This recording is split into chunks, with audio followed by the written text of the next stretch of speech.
കഥ ഞങ്ങൾക്ക് തന്നെ അറിയില്ല കഥ. ഞങ്ങൾക്ക് തന്നെ ഒരു കഥയില്ലാതെ അല്ലേ? പറഞ്ഞു കൊടുക്കലില്ല ആരും. ഒരാളെങ്കിൽ ആ അമ്മ താങ്ക് യു, ചേച്ചി താങ്ക് യു പറഞ്ഞു കൊടുക്കലുണ്ട്.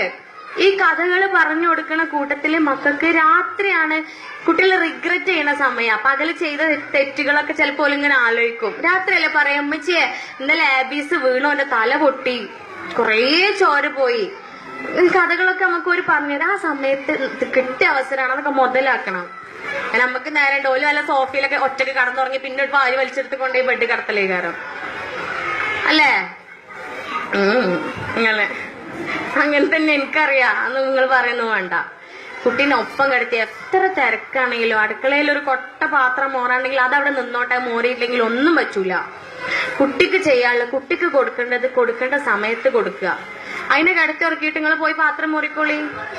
പിന്നെ അതിന് മാത്രം പാത്രമൊന്നും ഈ കാലത്ത് മോറാണ്ടാവില്ല, നമുക്കറിയാം. നിങ്ങൾക്ക് വാട്സപ്പിൽ ഇരിക്കാനല്ലേ, ഗ്രൂപ്പില് പണ്ടത്തെ ഫ്രണ്ട്സ് 4ാം ക്ലാസ്സിൽ പിരിഞ്ഞിട്ട് ഇപ്പഴാ ഗ്രൂപ്പ് ഉണ്ടാക്കണത് അല്ലേ? അപ്പൊ ഓലൊക്കെടി ഞാൻ ചമ്മന്തി ഉണ്ടാക്കിയടി, പുളി ചമ്മന്തി ഉണ്ടാക്കണൊക്കെ പറഞ്ഞിട്ടുണ്ട്, റെസിപ്പി ഇട്ടിട്ടുണ്ടാവും, അത് കാണാൻ പോണം. റെസിപ്പി ഒക്കെ അവിടെ ഉണ്ടാക്കിക്കോട്ടെ. അപ്പോത്തിന് ഇവിടെ നമ്മക്ക് ഫ്യൂച്ചർ ഉണ്ടാവില്ല, നമ്മളെ കുട്ടിക്ക് ഫ്യൂച്ചർ ഉണ്ടാവില്ല. അപ്പൊ കുഞ്ഞിന് കൊടുക്കേണ്ടത് കൊടുക്കേണ്ട സമയത്ത് കൊടുക്കുക. കുഞ്ഞിന്റെ കൂടെ കിടന്നുറങ്ങുമ്പോ കാര്യങ്ങൾ പറഞ്ഞു കൊടുക്കുക. അമ്മാന്റെ കുട്ടി പറഞ്ഞാ അനുസരിക്കണം. ഇന്ന് അമ്മാന്റെ കുട്ടി അങ്ങനെ അമ്മച്ചി അങ്ങനെ പറഞ്ഞപ്പോ ചെയ്തില്ലല്ലോ, അങ്ങനെ ചെയ്യണ്ടേ, ചെയ്തിട്ടില്ലെങ്കിൽ എന്താ സംഭവിക്കുക? അമ്മച്ചിക്ക് സങ്കടാവും. അല്ലാതെ അമ്മച്ചിക്ക് എന്നെ ഇഷ്ടം ഉണ്ടാവൂല എന്ന് പറയരുത്. നിബന്ധനകൾ വെച്ചിട്ട് കുട്ടികളെ സ്നേഹിക്കരുത്, ഉപാധികൾ വെച്ചിട്ട് കുട്ടികളെ സ്നേഹിക്കരുത്. നമ്മൾ പറയും 10ാം ക്ലാസ് എക്സാം അല്ലെങ്കിൽ 5ാം ക്ലാസ് എക്സാം ഒക്കെ എഴുതുമ്പോ കുട്ടികളുടെ അടുത്ത് പറയും, ഏറ്റവും കൂടുതൽ മാർക്ക് കിട്ടിയാല് 10ാം ക്ലാസ് എക്സാമിനൊക്കെ അല്ലെങ്കിൽ +2 എക്സാമിനൊക്കെ പറയാം, ഏറ്റവും കൂടുതൽ മാർക്ക് കിട്ടിയാൽ എനിക്ക് ഞാന് സ്കൂട്ടി വാങ്ങിത്തരാം അല്ലെങ്കിൽ മൊബൈൽ വാങ്ങിത്തരാം. തോറ്റാല് എന്തെങ്കിലും വാങ്ങിത്തരാം നിങ്ങൾ ആരെങ്കിലും പറയലുണ്ടോ? ഇല്ലല്ലോ. എന്നാ പറയണം. എങ്ങനെ പറയണ്ടെന്ന് അറിയോ? ജയിച്ചാല് എനിക്ക് സ്കൂട്ടി വാങ്ങിത്തരാം, തോറ്റാല് എനിക്ക് ഓട്ടോറിക്ഷ വാങ്ങിത്തരാന്ന്. അവിടെ എന്തായി? പോസിറ്റീവായിട്ട് നമ്മള് കാര്യങ്ങൾ പറഞ്ഞത് അല്ലേ? നെഗറ്റീവായ ഒരു കാര്യം വളരെ പോസിറ്റീവായിട്ട് നമ്മളോട് പറഞ്ഞു. അപ്പൊ ഫസ്റ്റ് ഇട്ടാലോ ഒന്ന് സ്കൂട്ടി കൂട്ടി ചെത്തി നടക്കാം, തോറ്റാലോ പിന്നെ ഓട്ടോറിക്ഷ ഓട്ടി നടന്നോന്ന്. മനസ്സിലായില്ലേ? നെഗറ്റീവായ ഒരു കാര്യം അതിനെ പോസിറ്റീവ് ആക്കാനുള്ള ഐഡിയ ആണ്. അതൊക്കെ നിങ്ങളെ ഉമ്മാന്റെ തലേന്ന് ഉണ്ടാവണം. ഈ ഉമ്മാരുടെ തലേന്നാണ് അതൊക്കെ ഉണ്ടാവേണ്ടത്. അതൊക്കെ ഉണ്ടാവും. അതിന് ചിന്തിക്കാനൂടെ നേരം. ഈ ഒരു കുന്തം നിലത്ത് വെച്ചിട്ട് നേരം ഉണ്ടോ? ആ ഒരു മൊബൈൽ എന്ന് പറയുന്ന കാര്യത്തിന്റെ വരാൻ പോകുന്ന വലിയൊരു കോൺസിക്വൻസ് ഞങ്ങൾക്ക് പറഞ്ഞുതരാം. നിങ്ങളെ മക്കളൊക്കെ പൊട്ടന്മാരാവും. ഒരൊറ്റ കുട്ടിക്കും സ്വന്തം കാര്യങ്ങൾ തീരുമാനിക്കാനോ തീരുമാനങ്ങൾ എടുക്കാനോ ഉള്ള കപ്പാസിറ്റി ഉണ്ടാവില്ല. കാരണം ഈ ഒരു പ്രായം 10 വയസ്സ് വരെയുള്ള പ്രായം എന്ന് പറഞ്ഞാൽ കുട്ടികളുടെ ക്രിയേറ്റിവിറ്റി കൂടേണ്ട സമയമാണ്, ചിന്തിക്കേണ്ട സമയമാണ്. ഈ മൊബൈലിൽ ഇവർക്ക് എന്താ പണി? നമ്മൾ വിചാരിക്കും ചില കുട്ടികളെ മൊബൈലൊക്കെ വായിച്ചിട്ട് മൊബൈൽ ഇങ്ങനെ കണ്ടിട്ട് 1 വയസ്സാകുമ്പോഴത്തേന് ABCD എന്നൊക്കെ ഭയങ്കര പ്രൊനൗൺസിയേഷനിലൊക്കെ പറയുമ്പോ അഭിമാനത്തിലൊക്കെ എന്റെ കുട്ടി ഇംഗ്ലീഷ് പറയണൊക്കെ അതന്നെ ഉണ്ടാവുള്ള കുട്ടിക്ക്.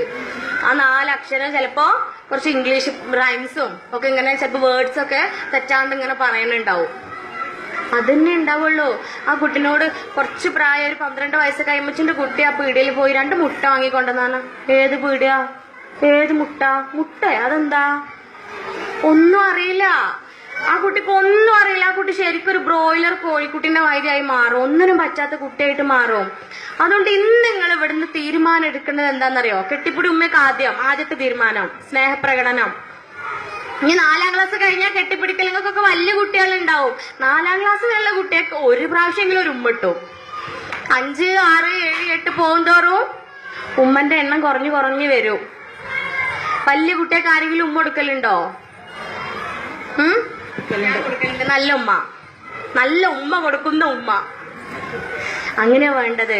ഒരു പ്രായം കഴിഞ്ഞാൽ പിന്നെ ചെറിയ പ്രായത്തിനൊക്കെ അവർക്ക് സ്നേഹപ്രകടനങ്ങൾ ആവശ്യമുണ്ട്. അല്ലെങ്കിൽ ഒരു കിട്ടുന്നോടത്തേക്ക് തെരഞ്ഞു പോകും, അല്ലെങ്കിൽ ഒരു എവിടുന്നാണോ കിട്ടുന്നത് അങ്ങോട്ട് തെരഞ്ഞു പോകും. മനസ്സിലായോ? ഈ പ്രായത്തിലൊക്കെ അങ്ങനെ തന്നെ. നിങ്ങളുടെ അടുത്തൊരു എക്സ്പീരിയൻസ് ഞാൻ പറയട്ടെ. എന്റെ ഉമ്മാന്റെ സ്കൂളില് ഉമ്മച്ചി ഇവിടെ ഉണ്ടല്ലേ, എന്താ മോള് പറയണെന്ന് ഉമ്മ കേൾക്കുന്നത്. ഉമ്മച്ചി ആദ്യം വർക്ക് ചെയ്തിരുന്ന സ്കൂളില് ഒരു കുട്ടി ഉണ്ടായിരുന്നു, 4ാം ക്ലാസ്സിലെങ്ങാനും പഠിക്കണ, 5ലോ എങ്ങാനും പഠിക്കുന്ന ഒരു കുട്ടി. അപ്പൊ ഈ കുട്ടിക്ക് ഭയങ്കര ടെൻഷനും, എപ്പോഴും ഈ കുട്ടിക്ക് ടെൻഷനാ. അപ്പൊ കൗൺസിലിംഗ് ചെയ്യാന് എന്റെ ഉമ്മ അതുകൊണ്ട് പറയല്ല, ആള് കുറച്ച് കൗൺസിലിംഗ് ഒക്കെ ചെയ്യും. ഉമ്മ അതുകൊണ്ട് പറഞ്ഞല്ല, കുറച്ച്. അപ്പൊ ഈ കുട്ടീനെ ഉമ്മച്ചി എടുത്തിരുത്തിയിട്ട് ആ കുട്ടീന്റെ അടുത്ത് സംസാരിച്ച് ആ കുട്ടീന്റെ പ്രശ്നങ്ങളൊക്കെ ഡെയിലി സംസാരിക്കും. ആ കുട്ടിക്ക് പറയാനുണ്ട് കുറെ കാര്യങ്ങള്, പ്രകടിപ്പിക്കാനുണ്ട് കുറെ കാര്യങ്ങൾ, അതൊക്കെ ഉമ്മാനോട് പ്രകടിപ്പിക്കും. പിന്നെ എന്തായെന്നറിയോ, ഈ കുട്ടി വീട്ടിക്ക് വരാൻ തുടങ്ങി. നമ്മളെ എന്റെ വീട്ടിക്ക് വരും, ഞാനും എന്റെ അനിയത്തിയും ഒക്കെ ഉണ്ടാവുമ്പോ ഓളും വീട്ടിക്ക് വരും. എന്നിട്ട് ഉമ്മാനെ ഉമ്മ എന്നൊക്കെ വിളിക്കുക. അമ്മക്ക് സഹിക്കുവോ? നമ്മളമ്മാനെ വേറെ ആരെങ്കിലും? സത്യം പറഞ്ഞാൽ ഞാനൊക്കെ വലുതാ, എനിക്കുന്റെ ഉള്ളിലും കുയിന്ത്. എന്റെ അമ്മാനെപ്പം ഉമ്മ വിളിക്കാൻ ഈ കുട്ടി ആരാ? അനിയത്തിക്ക് അതിനൊക്കെ കുയിന്ത്, ഓള് കൊഞ്ചിക്കുട്ടിയല്ലേ.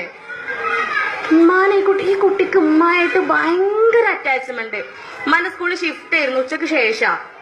ഈ കുട്ടി രാവിലെ തന്നെ വരും. ഉമ്മാക്ക് പൂര കത്തെഴുതുക, മെസ്സേജ് അയക്കുക, കത്ത്, ഗ്രീറ്റിംഗ് കാർഡ്, എന്തൊക്കെ സാധനങ്ങൾ വരെ ഉമ്മാക്ക് കൊടുത്തയക്കുക. അപ്പൊ ഈ കുട്ടിക്ക് എന്താണ്? ആ കുട്ടിക്ക് കിട്ടേണ്ട സ്നേഹം, ആ കുട്ടിക്ക് കിട്ടേണ്ട പരിഗണന, ലാളന, അത് എവിടുന്നാണോ കിട്ടുന്നത് ആ ഭാഗത്തേക്ക് ആ കുട്ടി പോകും. ആ കുട്ടിക്ക് ഉമ്മയും ബാപ്പ ഇല്ലായിട്ടാ? ആ കുട്ടിക്ക് ഉമ്മയും ബാപ്പയും ഏട്ടന്മാരും അനിയന്മാരും എല്ലാരും ഉണ്ട്. ആർക്കും സമയല്ല, നമ്മളൊക്കെ തിരക്കിലല്ലേ. ഇപ്പൊ നോക്കാണീ ഉമ്മ വലിയ എന്റെ ഫോൺ ചെയ്തൊക്കെ പറഞ്ഞേനി, നോക്ക് 100 പേരൻസ് ഉണ്ടാവും കേട്ടോ, കൊളാക്കരുതേ. 100 ഇങ്ങനെ 100 ആളത് ഇരിക്കണത്. അപ്പൊ ഇത്ര പേരൻസിനെ മക്കൾക്ക് കൊടുക്കാൻ സമയമുള്ളൂ. ബാക്കിയുള്ള പിള്ളേർക്കൊക്കെ ഉമ്മാരില്ലേ, വാപ്പാരില്ലേ? ഓർക്കൊന്നും സമയമില്ല. മക്കളെ പാരന്റ്സ് മീറ്റിംഗ്, 4ാം ക്ലാസ് പഠിക്കുന്ന കുട്ടീനെ പാരന്റ്സ് മീറ്റിങ്ങിന് പോയിട്ടാ. ഇപ്പൊ കടന്നുറങ്ങിയിട്ടില്ലെങ്കിൽ രാത്രി വേ ഉറക്കം വരും അല്ലേ? അത്രേ ഉള്ളൂ കെയറിങ്, അത്രേ ഉള്ളൂ സ്നേഹം. കാരണം എന്താ? ഓൾവേസ് എല്ലാരും ബിസിയാണ്, ആർക്കും മക്കളെ കാര്യത്തില് ഇൻവോൾവ് ആവാൻ സമയമില്ല, എല്ലാരും ബിസി. അതിന്റെ ഇടയിലാ ഇപ്പൊ സ്നേഹപ്രകടനം, എന്തൊക്കെയാ പോള് പറയണത്? അതിന്റെ ഒക്കെ ഫ്യൂച്ചർ. ഇതൊന്നും ചെയ്യാതിരിക്കണതിന്റെ ഭാവി വളരെ വൃത്തികെട്ടൊരു ഭാവിയാണ് അതിനൊക്കെ ഉള്ളത്. കാരണം എന്താ? മക്കൾക്കും നമ്മക്കും എല്ലാവർക്കും, മക്കളെ കാര്യം മാത്രമല്ല, ഞങ്ങൾക്കും കുറെ കാര്യങ്ങൾ സംസാരിക്കാനുണ്ടാവും, ഷെയർ ചെയ്യാനുണ്ടാവും. ഒക്കെ കൂടിയിരുന്ന് സംസാരിക്കുക. ഫാമിലിയില് വൈകുന്നേരം വന്നു കഴിഞ്ഞാല് ബാപ്പയും ഉമ്മയും മക്കളൊക്കെ എത്തിക്കഴിഞ്ഞാൽ കുറച്ച് സമയം മൊബൈലും ടിവിയും അടുക്കളത്തെ തിരക്കും ഒക്കെ മാറ്റി വെക്കുക, എന്നിട്ടൊന്ന് കൂടിയിരിക്കുക. എത്ര വീട്ടുകളിൽ നിങ്ങൾ സംസാരിക്കലുണ്ട് പരസ്പരം എന്ന് ചോദിച്ചാൽ ചിലപ്പോൾ ഞാൻ മാനം കിടന്നുകൊണ്ട് ചോദിക്കണില്ല. കൂടെ ഇരുന്നിട്ട് സംസാരിക്കുക, ഭാര്യയും ഭർത്താവും മക്കളും. കാരണം എന്താ? നമ്മൾ എന്തിനാ ചിലപ്പോ മുകളിൽ 2 റൂമിൽ ഇരുന്നിട്ട് മക്കള് നമ്മൾ ചാറ്റ് ചെയ്യും, അല്ലെ ഉമ്മയും മക്കളും നമ്മൾ ഭക്ഷണം കഴിക്കാൻ വാ. വേറൊരു വിറ്റ് പറഞ്ഞുതരാ. ഭാര്യയും ഭർത്താവും കിടന്നുറങ്ങുകയാണേ. അപ്പോ ഭാര്യക്ക് പെട്ടെന്ന്, 2 ആളും മൊബൈലിലാ, വാട്സപ്പിലും ഫേസ്ബുക്കിലും ഒക്കെ സോഷ്യൽ മീഡിയാസിൽ ബിസിയാ 2 ആളും. പെട്ടെന്ന് ഭാര്യക്ക് ഒരു മെസ്സേജ് വന്ന്, വാട്സപ്പിലൊരു മെസ്സേജ് വന്ന്, ഓപ്പൺ ആക്കി നോക്കുമ്പോ കുറച്ച് നീങ്ങിക്കിടക്ക്, ചൂടെടുക്കുന്നുണ്ട്. തൊട്ടപ്പുറത്ത് കിടക്കണ ഭർത്താവ് കുറെ നേരം പറഞ്ഞു നീങ്ങെന്ന് പറഞ്ഞു. പെണ്ണ് കേൾക്കാൻ നേരമില്ലല്ലോ, വാട്സപ്പിലല്ലേ, ഗ്രൂപ്പില് പഴയ ഫ്രണ്ട്സ് മെസ്സേജ് അയച്ചിക്കണ്. കേട്ടിട്ടില്ല, ആള് കേട്ടിട്ടില്ല. അപ്പൊ ഭർത്താവിന് തോന്നിയത് മെസ്സേജ് അയക്കാണ് ഇതിനേക്കാൾ നല്ലത്, അപ്പോൾ ഓള് കണ്ടോളൂ ഒന്ന്. മനസ്സിലായോ? ചിരിക്കൊന്നും വേണ്ട, അതൊക്കെ നിങ്ങളൊക്കെ ലൈഫിൽ ഉണ്ടാവണതാണ്. എനിക്കും ആരോടും പറയണ്ട, അല്ലേ? ഡെഫിനറ്റ്ലി. അതിന്റെയൊക്കെ ഭാവി എന്താണ്? പരസ്പരം പറയാതെ ഭാവി നിങ്ങളൊക്കെ കാണുന്നില്ലേ? മറ്റേ അയലൊക്കെക്കാരന്റെ കൂടെ ഒളിച്ചോടിപ്പോയി, മക്കളെ കൊന്ന് ഒളിച്ചോടിപ്പോയി, ഭർത്താവിനെ കൊന്ന് ഒളിച്ചോടിപ്പോയി. മോസ്റ്റും സ്ത്രീകളാണ്.